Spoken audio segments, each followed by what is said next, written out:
Migao mar somo koro yango ni penj madongo mag higa ni ibiro tim mana kaka nochan. Jagoro mongirore migao mar somo Julius Bitok olero ni giselalore kod migepe mochung' ne chenro mag omenda kendo yiere ni omenda duto madwarore mag somo idhi chiw.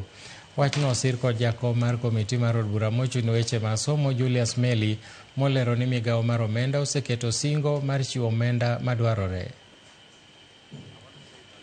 The Committee of Education actually made a decision that they will provide the money that is required for exams. So I want to assure all learners around the country that their examination fee will be paid as directed by the Committee on Education from the National Assembly. On the issue of exams, we made it very clear that the money has to be provided.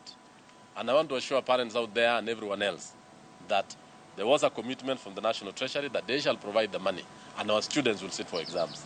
And we are firm on that, and I think everything is okay, and we inform the parents to know that their students will sit for exams.